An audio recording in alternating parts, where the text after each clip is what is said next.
Okay. Welcome this afternoon to this afternoon's Alumni Career Webinar, hosted by James Kennedy. Welcome, James. He's an alumnus. Hi, Molly. Thank you for having me here. So we're going to talk about, he's going to give us some advice, and we're going to have a discussion around telling your story authentically and landing your dream job. James is an HR director for Thurman Company, which is based out of Houston in Texas, as well as he also runs his own business in coaching, transition coaching. He's had over 20 years of experience managing and supporting projects within financial services, hospitality, and civil nuclear energy industry. He is now using his experience to help career executives better understand the job search process from the hiring manager's perspective. So we're going to have a conversation today with James, and we'll have time afterwards at the end for a Q&A. So as you go along, if you think about questions, we'll have a look at the questions at the end. So pop them in the Q&A or the chat function, and we'll try and get through them right at the end. That'd be great. So I'll hand over to James. Or one other thing, we're recording the webinar today, just to let everyone know. Hopefully you'll be happy with that. So I'll hand over to James. Welcome, James, again. Great to have you Molly. Today.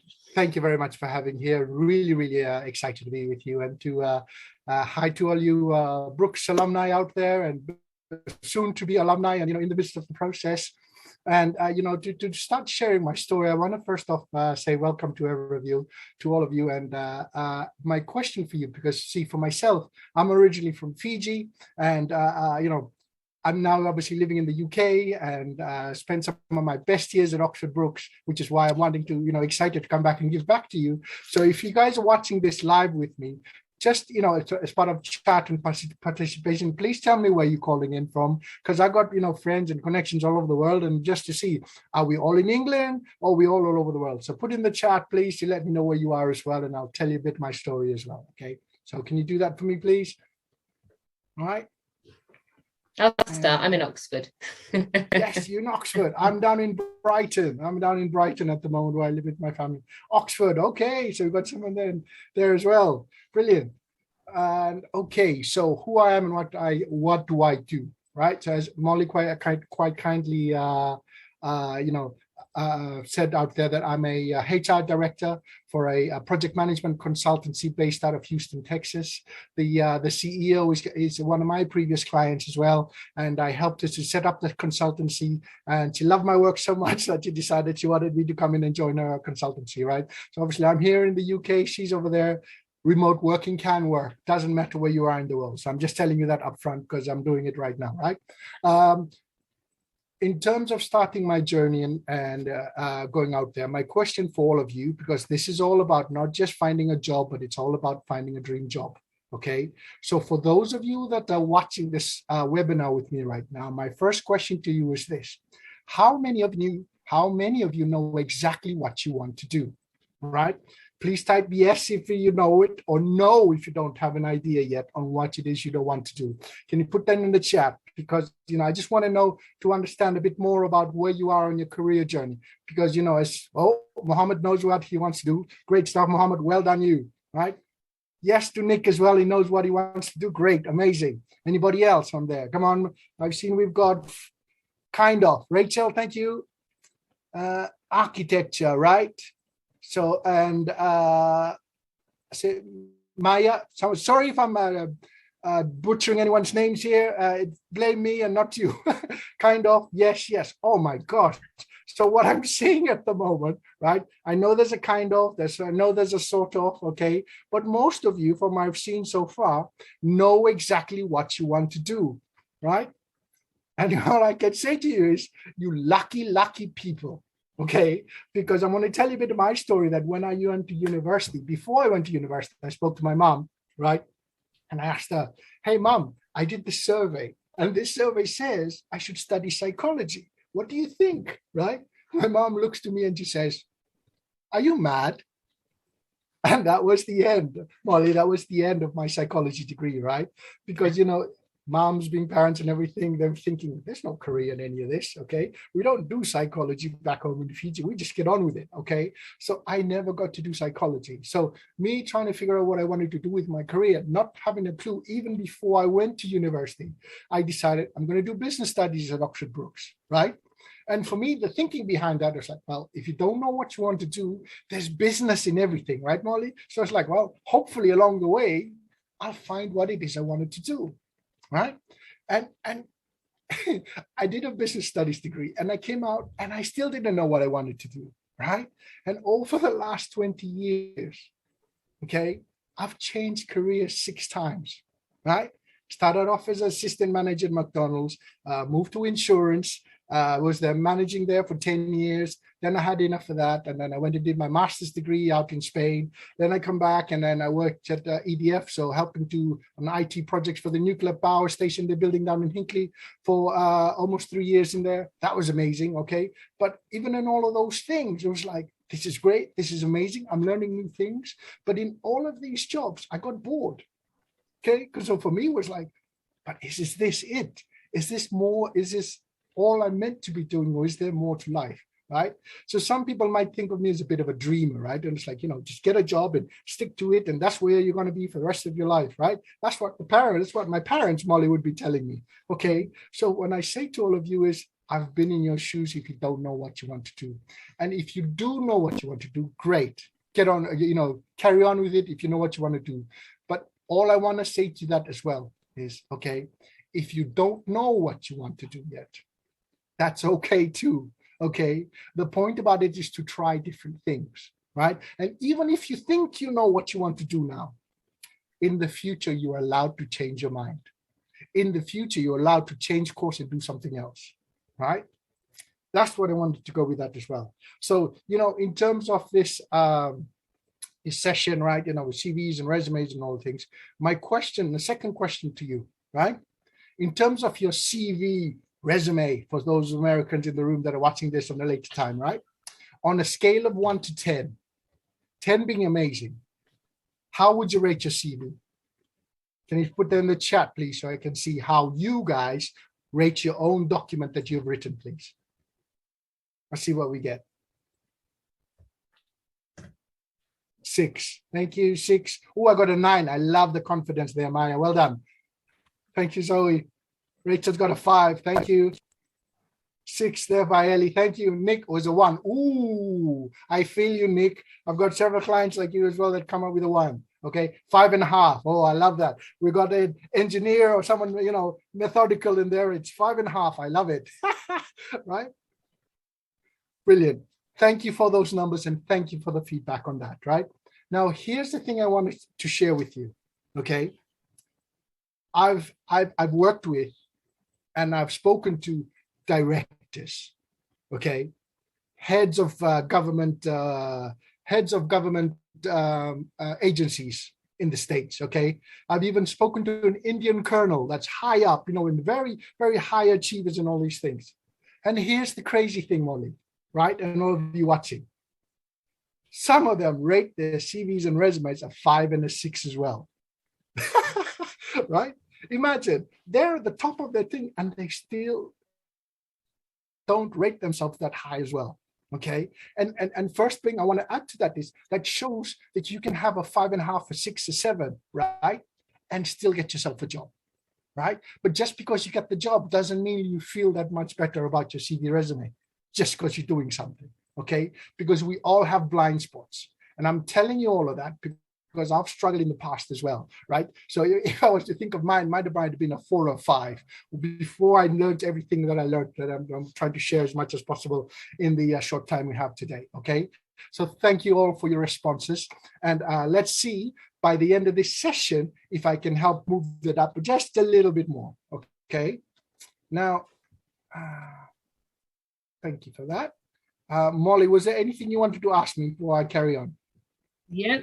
I was just very interested in, your journey and that you've had, you've had lots of, is that what they call a portfolio career where they have, you've tried different things and you've been able to move into another career which you've enjoyed, given you more of a challenge. And I was just wondering, what was your learning from that journey? I mean, when you're saying, going back to the topic of being authentic and finding yourself, is that something the authenticity and finding yourself, is that something you develop as you mature, or how do you do that? How do you find that that yourself in that career? How have you found your journey? Wow, that's a great question, Molly. That's a really good question, and thank you for that. So for myself, okay, I have to admit to everyone and tell you that I did everything the hard way. Okay, there was no plan, right? For me, it was more the question about, I don't want to do this anymore, but I don't know what else to do after, right? So for me, it was looking at opportunities to see what was out there. For example, when I was in an insurance company for over 10 years, right? The question I had was, I looked at, the question is asked there, what tools method did you use to identify what is authentic to you? Great question, right? And I'll add to that as well. For me, was like looking at my current job that I was doing and figuring out what do I enjoy more of, right? I love coaching people. I loved working with the teams, right? But I hated the bureaucracy and the politics at work, And so when I couldn't stand it anymore, that was me time to say, it's time to look for another job, right? And one of the biggest questions for me, Molly, was when I'm looking at my boss's role and asking myself the question, do I want to do their role? Yeah. Right? And if I had the question, and 9 times out of 10, the answer was no. I didn't want to do my boss's role because I looked at it, it was just more stress, right? Yes, they're paying you more for it, but it's more stress, more gray hairs, and I've got more than enough of those already, right? And I didn't want to do that job. So then the question is, if I don't want to do that job, what do I want to do more of, right? So tools and methodology. Okay, so, Molly, I don't know if Oxford Brookes do any of the Myers-Briggs types, personality type things. Yeah, we have done that for we have done that for more group team building as well, because I remember doing Myers-Briggs, and I think the first year I was at Oxford Brookes, right? So it's all about understanding yourself, right? So that's the tools and methodology I looked at as well. The other thing as well was, so I'm a disc profiler as well, so it's understanding how I work with other people. So, a lot of people can give you different perspectives, but sometimes, okay, what does a impartial machine tell me what I'm like? Okay. But even then I say there's a caveat. Just because the machine tells you this is how you are right now, doesn't mean that's what you're going to be for the future. Because if I did some of these Myers-Briggs type tests and disc profile 10 years ago, Molly, right? The answers then and the answers now would be completely different altogether. Right. And the reason I tell you that is because I'm normally a shy introvert, believe it or not. Right. So all this, seminars, webinars and everything is, you wouldn't see me dead doing any of these things. Right. But part of what I've learned through my challenges of trying to figure out for myself and doing everything the hard way. Right. Is okay. How can I make this easy for the next person? And so part of my challenge is, like I said, when I say everything done the hard way, in between those 6 career jobs in the last 20 years, I've had periods of work of up to 12 months out of work. So like I said, it's, I'm talking now from hindsight, but at the time it's like, I need a job right now, pay the bills, right? Because you got tired of playing computer games and, then I'm going to do something serious in my life. Okay. So hopefully that helps to answer your question, Molly. Yeah, that's right. And I think for was it one of who is it? One of, I can't see the name, but yes, it was a good prompt in the chat as well about that particular thing, the tools and method. So it's finding yourself, understanding yourself, and knowing what you want, and that's I suppose something you work on and you learn by finding out things the hard way, or maybe exactly. But I'm sorry, and if I can add to that, one of the things I was saying is, especially when you start working, right, and you're getting to your first job, right, take a notice of the things that you actually hate and you definitely don't want to do more of, right? But also take a note of the things that you enjoy, right? The question is whether are you a people person and you like working with people, okay? Or are you the type of person that likes to sit back and think about and give space and time for the type of work that you love to do, okay? And Edin, that was a great question, and I like your shorter name. Thank you for that, because you saved me a job trying to pronounce your proper name. Right. So I'll come back to that question. Right. So my question is, when you're working, is just find out what you like to do and you enjoy. Okay, and then look at ways on how you can do more of that. So if you like project work, if you don't like the analyst roles, right, try and find more of that type of work in the job that you're working in currently, or look for that in the future. Right. And on top of that as well, is if you think you like more analyst type roles, or you want to be a more people, like managing teams and all these sort of things, then look at to see what other relevant courses around it that can, add to your, your degree that you're already doing. Because here's the thing, people, okay? More people every year are coming out with a degree, right? So just because you have a degree doesn't make you different. Okay, so what else have you got, right? And when I say what else have you got, and I always say to people, a degree is great, but experience is even more important, right? And so before you ask me the question, but how can I get experience? I'm just starting out. Here's the thing. You can volunteer, okay? You can get a part-time job. And even if you're working at Boots or, Marks and Spencer's or anywhere, right? There's experience of dealing with customers. There's experience of dealing with problems. When you go take that, you can use that in any other job. And we'll talk about that as well, okay? So Molly, Edin asked me the question is, what would you do differently if you were starting out your career as a freshman? Great question, okay? Now, to answer that question, how many of you in here are active users of LinkedIn? Yes or no is fine. Thank you, please, in the chat. Yes, Maya does. Yes, brilliant. Right, yeah, Molly obviously does. Yes, thank you. No, Mohammed. Okay, great. Thank you. Yes, thank you. Thank you, Edin. Yeah, right. So what I want to, thank you, Rebecca and Zoe. No, Zoe, not at the moment. That's great. Thank you. So what I want to say to you guys is this. If I was starting out as a freshman, it's not about what you know. It's all about who you know. Okay. So if you want to get into finance, if you want to get into marketing, whatever the types of roles you are, okay, there's loads of experts already on LinkedIn already. So if I was starting out again, I'd be looking to connect to all these types of people that I like and enjoy. Right. So I always say to people, like on LinkedIn, I follow lots of different people. And when I like them, I send them a connection message. Right. And I say, hey, and when I'm connecting with people, one tip for all of you, when you're trying to connect with people, yes, send them a message. Send them a message and don't ask for a job. No, because you need to build a relationship first. Right? So many students and so many people out there, not even students, even, experienced people out there, sending me emails and asking for a job. And it's like, I don't do jobs, read what I do and understand that. Okay. So connect with people's content. Okay. And then send a message to saying why you like the content or what you find interesting about their profile, and build the relationship first. Okay. And that's even as a freshman, right? I'd be looking. But you see, as a freshman, I didn't know what I wanted to do. So what I would be doing as a freshman as well, I'd be connecting to different people in different industries and better understand what they do. And I'd ask them, hey, do you mind? I love what you do. Do you mind booking 15 minutes for a virtual coffee to better understand your job and your role? Okay. If you don't know, find the experience from people already doing that to see if it's something that you'll find out more. Right. So you're building the connection. They give you in-person experience of that, and you build your network that way as well. Okay. So Edin, I hope that answers your question. That's great.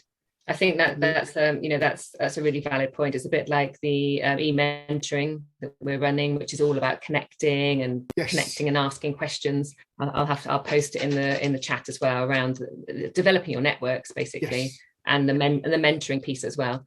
Connecting with people in different professions, and asking for mentoring and seeing if they'll give you a period of time to be a mentor. So that's a really valid point. I was just wondering, back to some of the other things we were talking about the how would you identify your more of your strengths? So you said about Myers-Briggs, and you said about identifying when you're in a role, which things you like, things you don't like. That's a really a good point, and we can all pick that up, can't we? We know when we like something, we don't like something. Is there any other ways that you can do that? Finding your strengths in what you would like to take forward in your career? So finding my strengths, that's a great one. That's a great question. And I would say in terms of finding your strengths, right? For me, my advice to that is instead of looking outside, right? Figure out what you like to do and enjoy anyway. Okay. And then look to see how can we build on that, right? So for me, right, I love chatting with people. I love talking with people, and I love connecting with people, right? Out of everything else, I'm a people person. So, instead of the chats and everything, if I can have a face-to-face and a one-to-one and do like that, I can connect and talk with anyone wherever they are. Okay.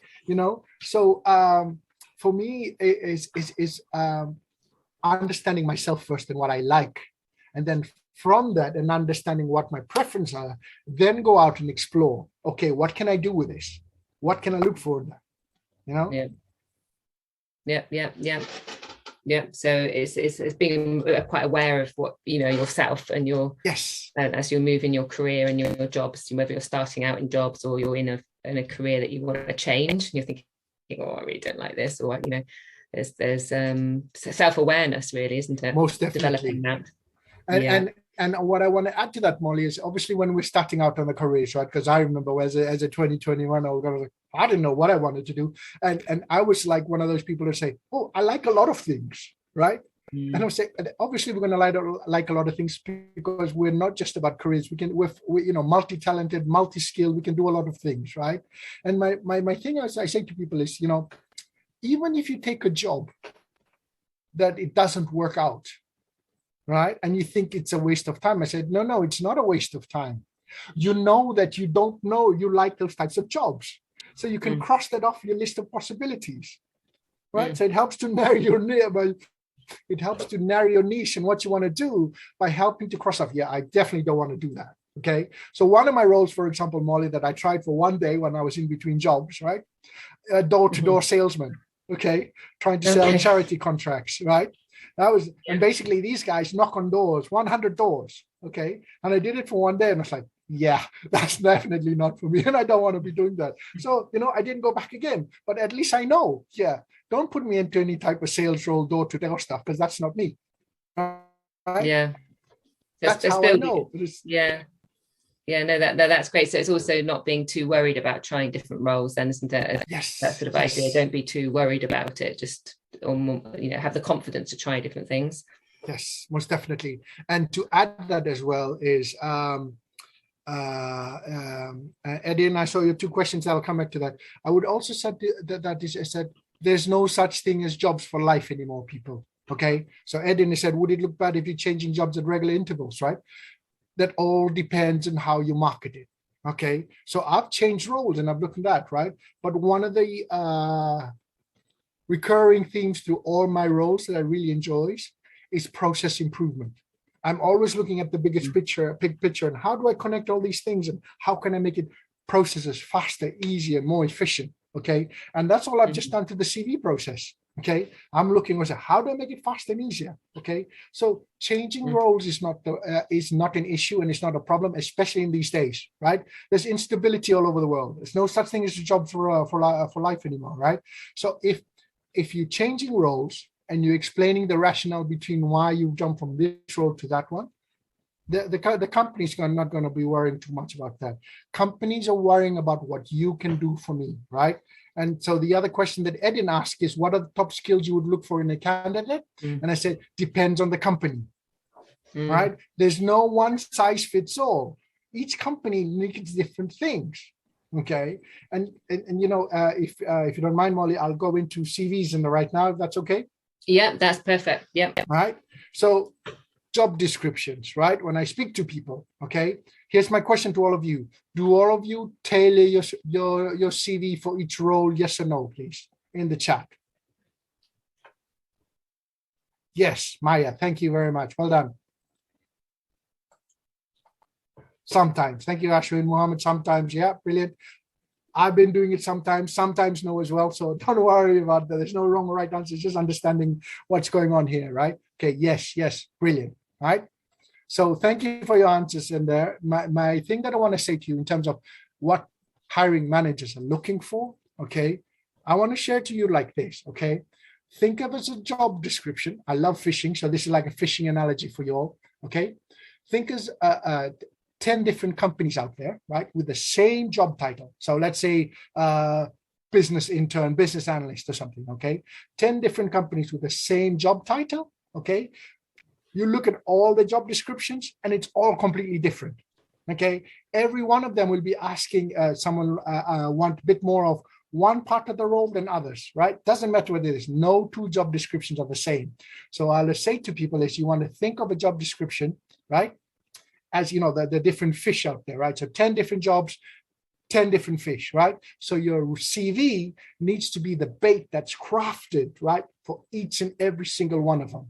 Because there's so many students and graduates and people out there competing for jobs, right? And so I've been a hiring manager in the past, people, okay? And I'm telling you right now, the job search CV process is one of the most painful things in the world. Okay, when trying to review people's CVs, because half the time I can tell when people haven't even bothered to try and tailor their CV, right? They just give me the one standard CV and they think, oh, I've done my job. I've applied for a job today. Some poor person at the other side has to try and connect your CV to what they need you to do. And they need you yesterday. Okay, so like I said to people, you need to learn how to tailor your story and your CV authentically for each and every role. So it feels like, right? It feels like to them, the company, that you're doing specifically for them.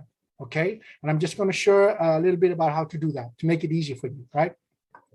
So, and first off, for you people out there, right? What I used to do in the past was tailor covering letter to you. Thank you, Shalaudin. And I hope I'm saying that, Shalaudin, right? So the things I used to do in the past is I used to have the bog standard CV, Molly, right? And try to tailor the cover letter. Right, okay. Right? And it's like, okay, yeah, so it's showing that I'm tailoring to them, right? And that was my easy way out. But here's the problem, okay? So imagine, say, for your university students, say, for example, an average one-page CV, right? So it's a one-page CV, 100 people applying for that job, right? That's 100 pages some poor person has to review, okay? And then if you add a cover letter as well, some people ask and some people don't, that's 200 pages they have to sift through, okay, to put a short list of people together to give to the hiring manager, right? It's painful for every job out there, right? And I know some of you get distressed because I used to be as well about getting ghosted. I said to you, look, just move on, right? If you don't get a call, just keep on going and do that, right? But I try and help people to make sure that you getting more interviews, right? And just to let you know, in terms of what I'm telling you and talking to you today, right? There's a link to see my Mohammed. How many pages CV max? I would say 2 pages max. Anything more longer is, and I don't care how many years, 30, 40, 50 years experience, or how many you got, 2 pages max, okay? Nobody's got time to read War and Peace, right? Especially if you know, like I say to people, if you're looking to read a book, right? You look at the summary, or you want to watch a movie on Netflix, right? You read the summary, and if you don't like it, you go next, right? So guess what? Exactly the same happens on CVs. They look at your CV, they read the first couple lines. Now this guy's not the right person. This person's not the right. Next, because they've already got hundreds to look through. Okay, so make it easy for each and every customer, right? Every hiring manager out there. Okay, and so thanks for great tips. So I should have mentioned soft skills instead of just skills. Okay, I'll get you that. Okay, so here's a question for you on CVs, right? Does everyone here understand what the STAR method stands for? Normally for interviews. Do we know what the STAR method stands for? Yes, good, great. No, Tom, thank you, Tom. I'll talk to you about that right now, right? So yes, no. Some job descriptions are wrong. Mohammed, I get you, not a problem, okay? So first things first, what I want to speak to all about you is when you're looking at a job description, yes, a job description is a list of problems. Think of it, it's a list of problems because they need somebody yesterday to come in and help to do these things for them, okay? So when you're thinking of the job description as a list of problems, you need to convince the hiring manager that you're the best person to come in and fix their problems, okay? You need to think like a problem solver, right? So when I say problem solver, I'm saying you want to look at job descriptions, right? And pick out the keywords. Keywords are important because a lot of CVs go through the application tracking system, right? And for those of you that don't know what an application tracking system is, it's basically if people have if companies have 1,000 applications, right? They're looking for keywords on people's CVs, right? To put into like a filter to say how many CVs have this many keywords in it. Okay, so I always say to people, look for the keywords that are in a job description, right? So what does keywords in a job description look like? Okay, stakeholder engagement, right?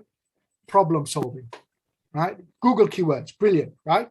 So look for the keywords in the job description and use the language that's already in the job description as well, okay? Because each company has their own jargon in their language, so use the language in the job description, okay? So like I said, it's stakeholder engagement, right? Teamwork, communication, right? Problem solving, right? Now, all these things are things that they need you to do. So I always say to people, how to be authentic on your CV is to share examples of what you've done in the past related to what those keywords are. Okay, so I'm advising all of you, even if you're still at university and you don't have much experience, you will have done projects, you'd have worked in teams. Oxford Brookes, I love because, you know, they made us do a lot of coursework and a lot of teamwork, because that's what you have to do in the real world when you start working in groups, in teams, in companies. Okay, so there's different projects and things you worked on. Those are examples of things you've done. Okay, if you've got a part-time job, right? The problems that all of you have dealt with in teams, in groups, at jobs, right? Those are problems. If you solve them, you can use in your CV to show how you can come and fix similar problems for them. Okay, now here's how it works. So you have your personal statement on your CV, and then the next section after is a key achievement section, right? And this is how what I do when I show people is completely different from a lot of other people, right? The key achievement section takes the keywords from the job description. Teamwork, communication, problem solving, right? Those are some of the words you put in there. And then here the magic happens. You want to be writing out in star format. So star format, and I call it the superstar format, right? Because you're the problem solver that's coming in. Situation, S stands for situation, right? So you're telling a story. And this doesn't go on the CV, people. This is the pre-work that you take out the information before you put it in the CV, right? So situation, ask yourself, what's the problem? So if the keyword is teamwork, okay, and say, what's the problem in the past with teamwork that you've helped and resolve, or communication, right, or process improvement, whatever it is, think of it as a problem, right? So S is situation. What's the problem? Write it out, okay? Then the T stands for, the T is for task. What's the objective? What did you have to do, right? And then you write it out, okay? And then the actions, it's bullet points of all the different things. Spoke to 2 to 3 different people, all those actions you put in there, okay? And then R is the result, okay? R is the most important piece that a lot of people forget. The result, okay? You did all these things, so what, right? And I always say to people, when you think of it, right, 3 most common things in any business is that every business needs. First off, make money at a simple level, right? If you don't make money, you won't survive and business will close, right? Second one, save money, process improvements, process efficiency, all those things there helps the company to save money and helps the company scale, okay? Gives the money back to, hire more people and help the company grow, right? So make money, save money. The third one for every single company out there is meet regulatory requirements, okay? So, because like I said, whatever the government says or the financial authority says, you need to meet that. If you don't meet that, you have to pay fines, right? Bad reputation damage and all these sort of things, right? So whatever that you've done in a company, in a job, okay? The third thing in terms of results, you need to talk about the results, but you've got to talk about the impact on how it impacts the business, right? So, and what I want to add to that as well, just as an extra, right? You want to be thinking about in percentages as much as you can, okay? So I'll tell you an example, right? So when I joined a company as a project support analyst, right? One of the processes used to take 5 days, right? A resource project, I had to speak to all the different project managers and the resource managers, and the process was, it was like everybody had their own Excel spreadsheet. It was a mess, Molly, right? Used to take 5 days, right? So using some, Excel magic and everything, I reduced it from 5 days to 1 day, okay? So this is what it looks like on my CV when I used to put it, process improvement, right? And then I'm doing in there, I says, improve the resource process by up to 80% on a monthly basis, right? Helping to save the company time and money. You see, one sentence there, resource process improvement. And I talked about it as it's gone from 5 days to 1 day, right? That's 80% improvement, okay? And when you talk in percentages, and people can understand, wow, this person fixed that problem in that company. Can they come and fix that similar problem for me in this company? Right? So the key words, right, helps to highlight similar problems that you've dealt with in the past related to the role, right? And think of the keywords as like your executive summary as you have to do this, your thesis and dissertation, right? That's what the key achievement section is. This is the problems they have. Uses the keywords in there, and I call that signposting because they're like, I need someone with problem solving. Oh, this person's giving me problem solving. The example that you put in there doesn't matter when you did it. It can be the very first role. It can be an intern role. It could be part-time at Marks and Spencer or wherever you're working, right? Even a charity role. Or, if you're part of groups and societies, you help to set it up. All of that, like you guys, if you're starting out, you're starting for junior level jobs, okay? They're not expecting you to have lots of experience, but what the hiring manager needs to understand is how what you've done in the past can help me fix my problems, okay? So the last thing I want to talk about CVs there, right? Think about this. Your CVs, hiring managers don't care about you, okay? They care about what you can do for them, all right? I hope that makes sense. Hiring managers don't care about us. They care about what you can do for them, right? And that's just human nature, right?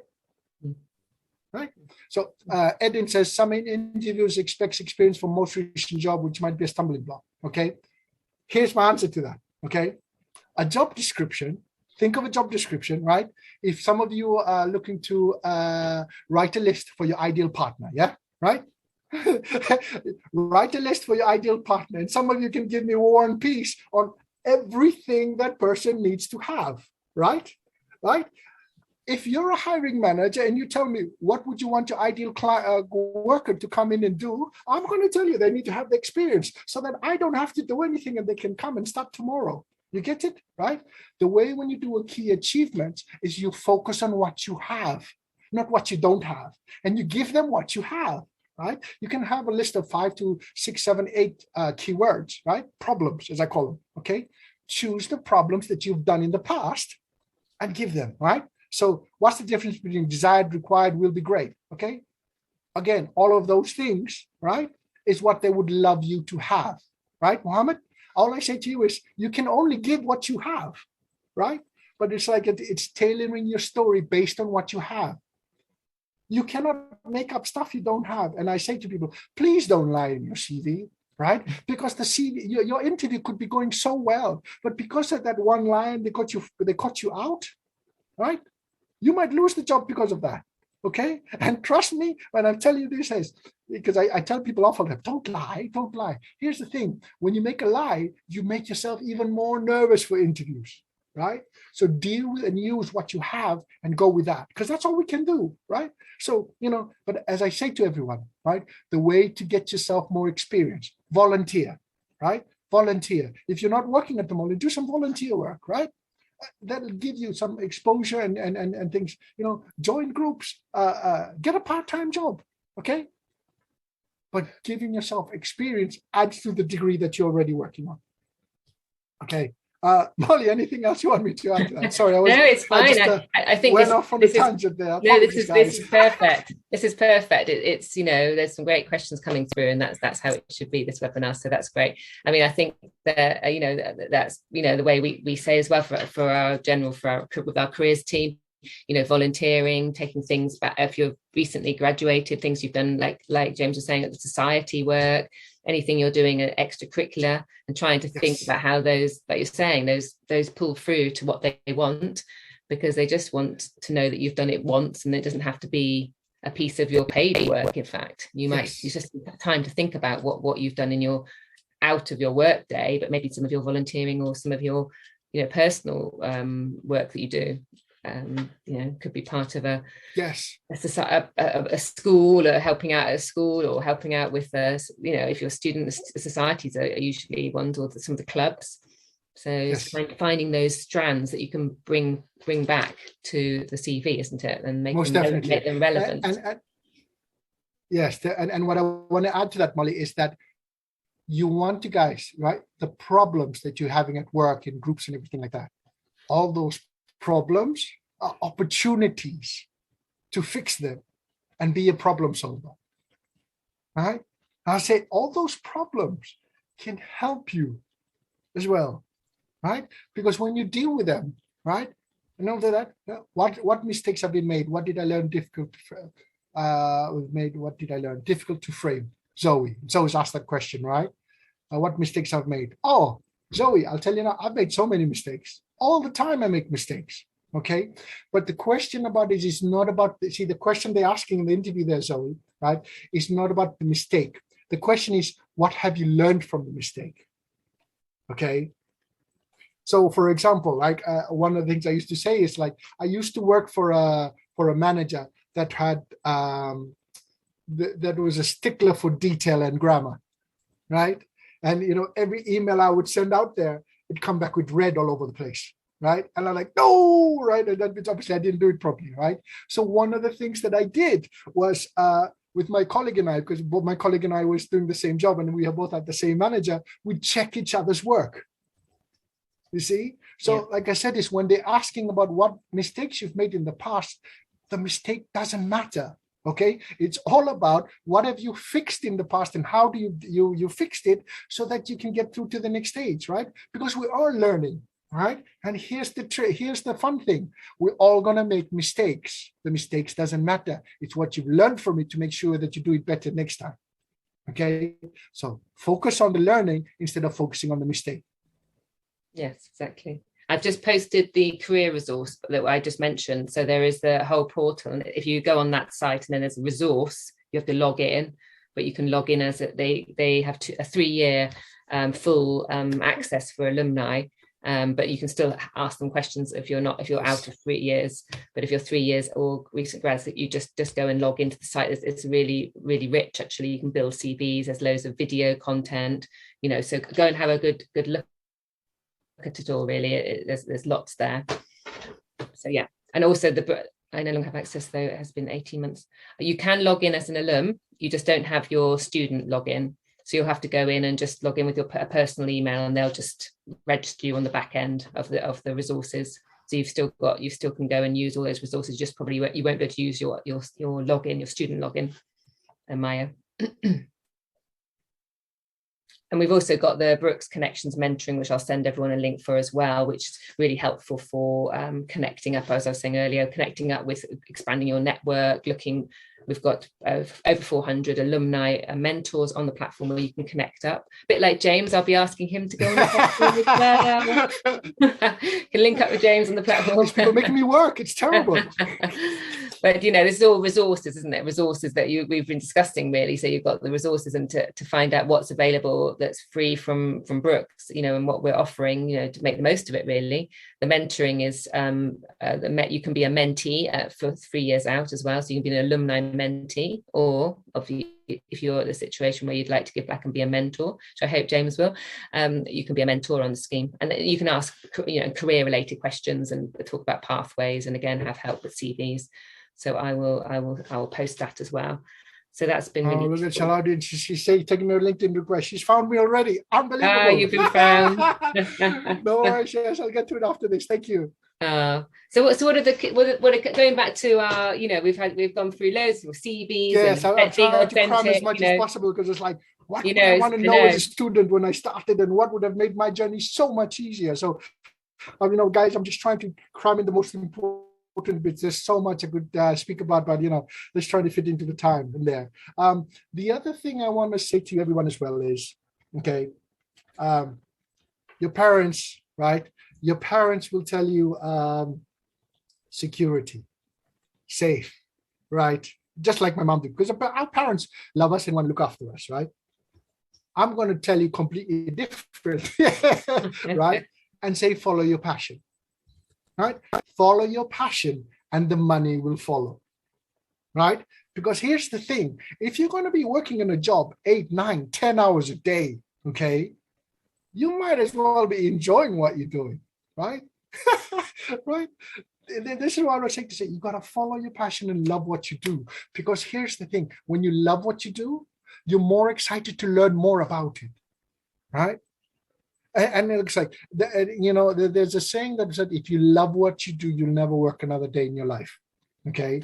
That's what a dream job feels for me. And that's why I love what I do, because I finally found my dream job after 20 years of struggling, okay?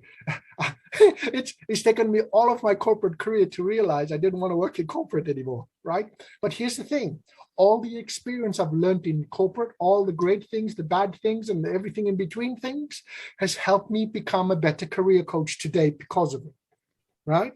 And so what I want to say to you is people, you see what I've shared with you in this post, right? And what today is not about the job. It's not about the skills. It's the psychology, right? Of understanding what the hiring manager wants and tailoring your story to match it, okay? 9 times out of 10, most CVs that hiring managers read are 5 or 6, right? Just like the survey is. Most CVs that hiring managers receive are rated 5 or 6 by the people that actually wrote them, okay? So my question to you is this. How do you expect hiring managers to see something, okay, more in your CV that you cannot see for yourself? Crazy, right? Right? A lot of it just throwing it out there, hope and pray that you get it. No, we need to understand our strengths and what we can do first so that we build a confidence before we get through to the next stage. Okay? And so it's all about knowing our strengths and knowing who we are, right? Difference between a cover letter and a motivation letter. Okay? Great question, Mohammed. Right? For me, right? I'll tell you a quick one, right? So like I'm very much into personal development. One of the courses I've taken on is by Bob Proctor. So he's an American millionaire, right? So cover letter and motivation letter. I don't know what the difference is, okay? But here's what I want to talk about in terms of cover letters. Cover letters, okay? If you think of a 3-course meal, a cover letter is your appetizer at the beginning, okay? Your CV resume is the main course. Whether you have the appetizer or not, your CV carries the meal. Okay, so some jobs don't want a cover letter because they don't want to read it. Some jobs ask for it, right? So a cover letter, 3 simple paragraphs that I learned from Bob Proctor that can help you. It's a marketing pitch, but it's exactly the same on your cover letter. 3 things. First paragraph, okay? What is it about the company that you like? Right? So it shows me when you tell me that you've checked out the website and something about them that you like, that you've done some research about them, right? What is it about the company that you like, right? So observations about the company, okay? And why you like it, so that I can understand as the hiring manager, oh, they've looked at my company, they see what they like, I can understand why they're applying for this job, okay? The second one, add value up front. Okay. Now, when I say add value up front, you can either give them recommendations, okay, or you can do some analysis of their website and what they do. And you can even, for example, what one of my clients did over in Spain when she had to do her first ever interview in English from Spanish to English, right? We did an analysis of the website and we found out what the company's mission statement was and what they're currently doing. And we aligned, oh, I can see that all these activities and how it aligns to their mission statement. Okay, so you're doing some analysis and you're doing some value up, recommendations up front on what they're doing. So you can either do recommendations or analysis, right? Hope that makes sense. And the third paragraph, right, is just a paragraph to say, and this is why I believe my CV will show you why I'm the best person for the role. Okay, so it's signposting to the CV so that they read the CV. A lot of cover letters I see are just repeating what's already on the CV. Why would you do that? Right? Okay. So it's about blending in together. Cover letter, shows what you know about the company, shows what showing what value you can give to the company, right? And then say, and this is why the CV can help with that. Okay, Mohammed, I hope that answers your question, because cover letter, motivation letter, to me, it's exactly the same thing. Why do you want to work for us? Great. That's a really good tip, that is, because sometimes, people start repeating too much and then it's over. Yes. And what's the difference it's a between the two items? thing. It's a self-confidence thing, Molly. And like I said, is someone that's a shy introvert. I suffered from self-confidence for so many years, right? And all these sort of things. And then I just realized, well, less is more, people. Stop repeating yourself over and over. It's not going to make me how do we feel when you have to read something twice? Yeah. Right? It's like you have to get in. Yeah, it's an interesting point you're saying. Think about the hiring manager and what they want and their job, looking for all the literature that gets sent to them. So that's a good point. Sort of almost put yourself in their shoes. always, because you're writing it for them, right? And if I want to just add to that very quickly, Molly, because you raised a good point. Okay, there's 3 potential different types of people that will read your CV. Okay, there's the recruiters out there. Okay, and I'm going to remind everyone, the recruiter's role is to get paid. Yes, they need to find the right candidates for each role, but the main primary motivator is to get commission off it, right? So they're trying to connect, but they're trying to and a lot of companies use more than one recruiter, because the HR team don't care where the right person comes from. They just want the right person. So they might give the same role to 5 different people. That's why sometimes you see on LinkedIn or Indeed the same job description, but 3 different companies. Because they're all competing, right? So when I say that, I always remind people, get your alert set up right and early, and you want to be applying for jobs as quickly as possible. Okay, because companies are not waiting till the closing date before they start interviewing, right? I've worked with a senior manager in Amazon now. She's in Amazon, who was an EDF with me in the past. And he tells me, right, Amazon roles is on a rolling basis, right? They keep on advertising and they keep interviewing until they find the right person. When they find the right person, the interview process is all done and stopped. Yes, because I suppose on an agency, they don't really have dates always on those adverts. Yeah, exactly. Not like when you're going straight to a company, which you have a deadline, it's more traditional, but the other ones don't have dates. So you have to, but even companies, Molly, even companies are understanding that they can't wait until the last minute, okay? Because that person is already looking at options elsewhere. Yes, that's true. As well. There's pros and cons for them. If they found the right person, sometimes they've offered the job before the job process. For an agency, you mean? No, but even with companies. Interesting. Right? Well, like what I'm saying is, because if what was going to say, you can still have applicants coming in, but if the hiring manager, this is the person I want, and I've interviewed already 5-6 different people, yes, and said this is the one I want, why would they wait? Yeah, and Alumnus is quite saying, people with the right skills don't stay in the market for too long. Yes, and when you can market the skills and your experience and your achievements and the problems to each company, right, increases your chances of landing the interview.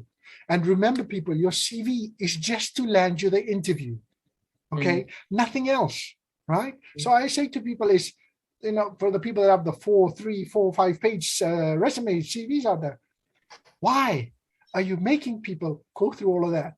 Give them the best of you up front on the key achievements, and from the first half page of your CV, they can decide there and then if they want to interview or not. They don't need to read the whole CV.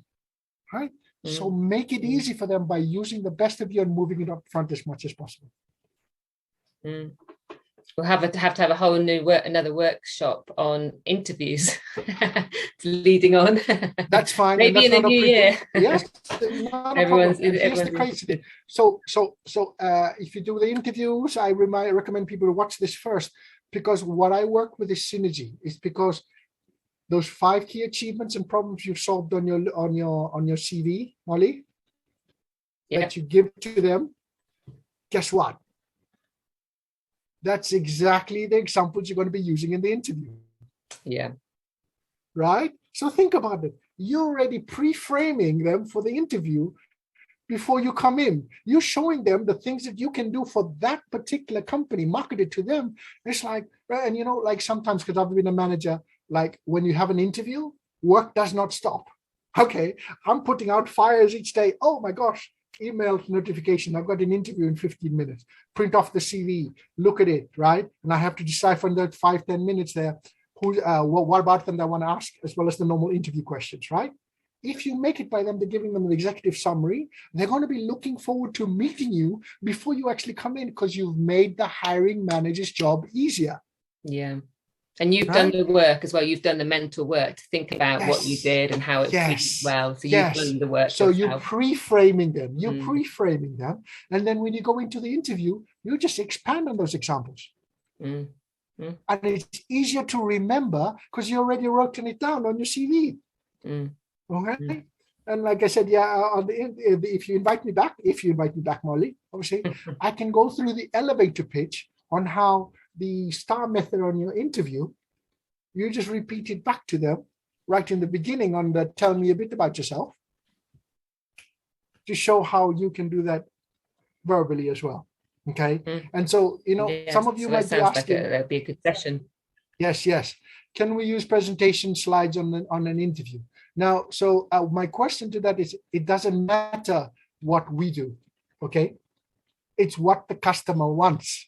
So the hiring manager decides if you can use presentation slides or not, or if you need to do a presentation at all, okay? Because remember, they've got an hour, like we got right now, to try and figure out if you're the best person for the company, if you are worth us investing in you and training you and putting all this time in there, okay? You know, it's a risk for them as well. Yes, it's a risk for the staff to come in for a new company and to see if it's the right fit for them. It's a risk for the company as well, okay? So Mohammed asked, would you prefer a CV with bullet points or in paragraphs? Okay, I would say I prefer bullet points myself, okay? Because we're not looking, like keeping the story short and sweet, right? And so, you know, we talked about the superstar method: situation, task, action, result, right? What you're doing in there on your CV, right? When you do a bullet point, it's the problem and the result, okay, right? So the example I used earlier, okay, was, you know, improve the resourcing process by 80% and saving the company time and money, right? I talked about the problem and I talked about the result. What's missing in there is the how the heck did you do that, right? And when do they get that? When they call you for the interview, so that's why keep them keen so that you come in for the interview, right? So you don't talk about how you did it, you just talk about the result and the problem and the result, then they'll give you a call to find out how, because you're already talking to them about what they want to hear.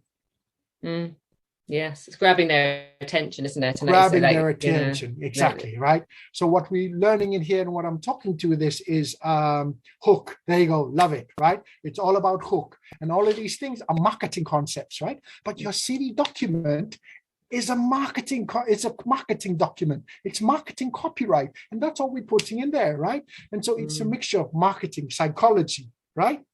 To get the hook, to get you in there. Keep them keen in there, right? And so some of you might be asking, does this work? Okay, so let me tell you this, right? When I learned this myself, Molly, I was out of work for, I think, 13, 14 months, can't remember, right? Before COVID and all this craziness, right?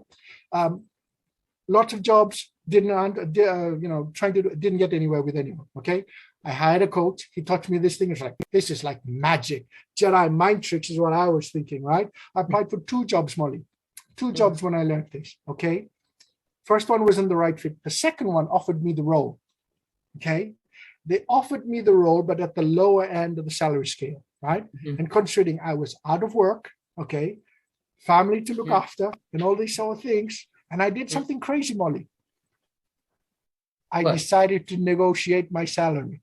Oh. Guess what happened? You got a higher salary. I got a higher salary, right? But they were not going to say you're not going to get the job though if you negotiate. So I suppose if they've already offered you can't lose, can you? Yes.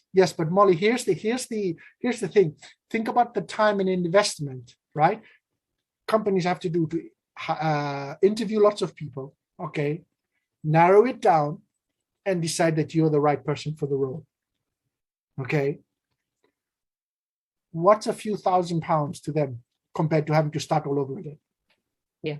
Right? If you're the right person, they want you. Yes, right. But here's the thing. Before I negotiated, I figured out what was, because it was on the job description, I figured out what was the salary range for the job, right? Which is why I knew they offered me the lower end of the salary scale. Yes. Yes. So what I asked for was not unreasonable, because it was within the, I went for mid-range of the salary scale. Mm. Okay. Mm. But here's the thing. The CV will tell the people, tell them, okay, what value and how I can help them fix the problems. The interview reinforces, using the same examples, how I can come in and help fix the problems. Mm-hmm. Okay. So when you get to the negotiation stage, they're offering it to you. The power is in the employee's hands, the candidate's hands, because they want you, right? And I always say to things, hey, I'm seeing all of this, but I just wanted to let you know, based on my experience and what I've done in the past and what I know I can do to help you, I believe I deserve this much. Ask the question. What's the worst that can happen? Yeah. Say no, take it or leave it. Yeah, exactly. They're not going to say, oh, haven't got the job, because they've already offered it you and you decided you're the right one. They've already offered you the job. Yes. Oh, wow, we've got lots to talk about. I think we might have session 2 in the new year. I've had a lot of bit of because we're now past 6 o'clock now. We should say an hour. Is there any final points you'd like to give to our alumni attendees, or any particular question, a burning question that we haven't answered? We've tried to go through quite a lot. As in the CVs, there's a CV. Have a look at obviously James's points. We'll have this recorded if you want to go back over some of his points. I'll share the recording watch it again. Emails. Lots of stuff in there. Yeah, there's lots of that if you want to go back, and also have a look at the Brookes resources. They have a lot on CVs there as well, which are really useful. Yes. I think it was a question about LinkedIn. We can maybe talk about that next time. Premier LinkedIn or regular. We can help the Brookes community, most definitely. Right. So, but we've got last point from James. Have you got a little? What would you say just about the sort of? There's been a lot of brilliant content that you've shared, and your experience from your career, and from your own research that you've done on how to get the best out of your work, basically, isn't it? Yes. And find a role that you enjoy and you feel you want to stay in for a few years, and you're actually enjoying it as well. It's important, isn't it? So you've shared a lot of great information. Thank you. Thank you for having me, Molly. Thank you. Brilliant. Yeah. And guys, thank you very much for all your engagement. Right. This is I do this because I've suffered all the challenges you're going through. So my wish is that, I haven't got a time machine to go and do things differently. So I'm trying to make your guys' lives as easy as possible, right? So 3 things I want to say before I let you go, right? And I asked a quick question about, it's 2 similar jobs, is it more or less the same? And I said, yes, it is the same, just making sure that the keywords you're using are matching what each company's asking for, right? Yeah. So go with that. Now, the 3 things I want to say to you is this, okay? For those of you that don't know what you want to do yet, it's okay not to know, right? It's all about trying different things so that you stumble across it and get to it, right? So, we all have to pay the bills. We have to get a job. Get a job if you need to, and that's what needs to happen. But don't stop looking for the next step, right? Don't stay in a job out of loyalty if you're miserable. Keep looking for the next stage. And what you're learning here, right? I don't care if you're a student all the way up to director level. This is all psychology. It doesn't matter what level of the job you are, because I've helped people from students get jobs all the way to directors get jobs, right? The only difference is that you need to be a problem solver. The more complex and difficult the problems you solve, the more valuable you get to the market, okay? And when you're doing something you're passionate about and that you love, right, you get even more expert at it, right? Be an expert, and you get paid even more for it as well, right? So follow the passion and the money will follow. That's great. That's a really good end tip, particularly for, everyone in their starting the new year, the searches I'm sure people are going to be having and thinking about what they want from 2022 in their roles and work. So, thank you very much for giving your time, James. And I'm going to pin him down for another session. So keep your eye. We'll be sending out some invites at the beginning of next year on the next career session. Yes. So if he says yes, most definitely, I'm happy to come back and have to chat. You're going to have to tell me to shut up at some point. Obviously. Yeah, no, that's it. Okay, so that's it. And can I ask one more thing, please? Yes. Okay. So guys, right, the reason why I want to do this is obviously I want to get better. So I think Molly has a feedback form on Google Sheets. If you have the time, please take a couple of minutes just to tell me what you thought, right? But like everything else, we can all improve. Right. So I try to cram in as much information as possible, but if you can just give me some feedback on what you liked, what you didn't like, right? And also, whatever number that you had in the beginning in terms of your CV, write it down. And then there's a question at the back just to say, how do you feel in terms of all the information you receive now about your CV in terms of 1 to 10? Yeah. Okay. And there's my link in there as well. If you want to connect with me on LinkedIn as well, more than welcome and happy to chat with all of you. Thank you. Perfect. I'll send the email will go out tomorrow, and so I'll send it to everybody so that they'll receive that tomorrow. Well, thank you very much, and it's been a great session. I'm pleased it's been so interactive and so many great questions, interaction with the participants as well, and it's been a very useful session, James. So thank you for giving your time. Great, and thank you everyone for the interaction. Like I said, we've all been in enough interviews where sessions and you think where I've been in there and it's not engaging enough, and like, right, I'm ready to fall asleep, right? And our presentations at work happen like that all the time, right? So for me, it's like whatever you're doing, make it fun, make it enjoying, and let's just have some fun while we're doing all of this as well. Yeah, your energy is great. So thank you very much, and thanks to everyone who's attended, and we'll talk very soon, James. Most definitely. Okay. Have a good evening, everyone. Bye-bye. Okay, bye-bye.